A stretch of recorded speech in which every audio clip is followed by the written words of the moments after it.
Auditeurs, auditrices, bonjour. Voici notre temps de partage spirituel.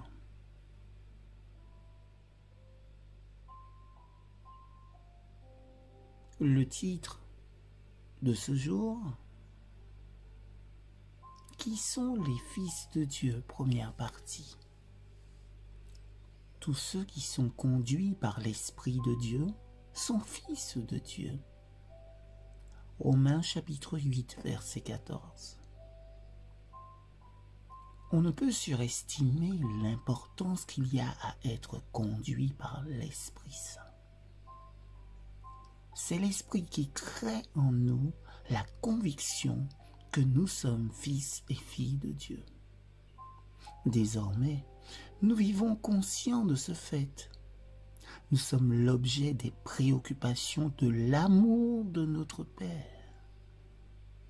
Faire de ses enfants ses héritiers appartient au plan de Dieu. Il ne peut nous décevoir. L'avertissement de Jean-Baptiste garde toute sa valeur.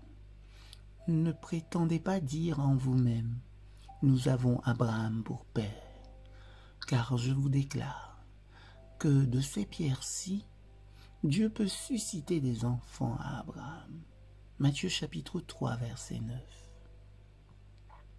Il ne suffit pas de se dire enfant de Dieu pour l'être. Dieu ne prend pas en considération ce que nous prétendons être, mais ce que nous sommes réellement. L'Écriture déclare que tout doit être l'affaire du Saint-Esprit. Si nous sommes conduits par l'Esprit, alors nous sommes fils et filles de Dieu.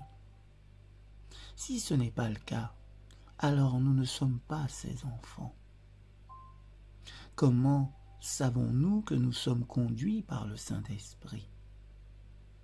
Quel chemin prenons-nous, l'étroit ou le large?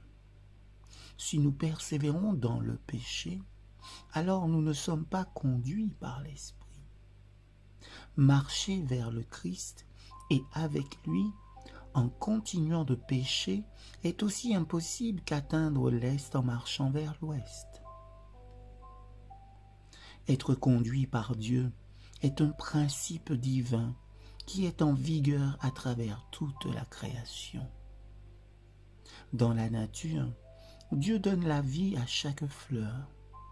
Il règle chaque cellule des plantes et des animaux, et il leur donne la beauté et la magnificence. Qui douterait un seul instant que le Saint-Esprit puisse conduire notre propre vie? Le Seigneur qui guide les oiseaux dans leur migration, ne fera-t-il pas davantage pour nous? Celui qui pilote toutes les étoiles sur leur orbite, hésitera-t-il à piloter notre vie? Prenez en main le livre qui convient, avec des chrétiens comme compagnons. Si un livre est teinté de mal, laissez-le de côté. Si un lieu de plaisir favorise le laid, le bon marché, l'impur, renoncez-y. Écoutez la voix de l'Esprit, tandis qu'elle est encore perceptible. Attendez tout de lui avec sincérité, avec obéissance. Tout dépend de notre coopération avec lui. Amen.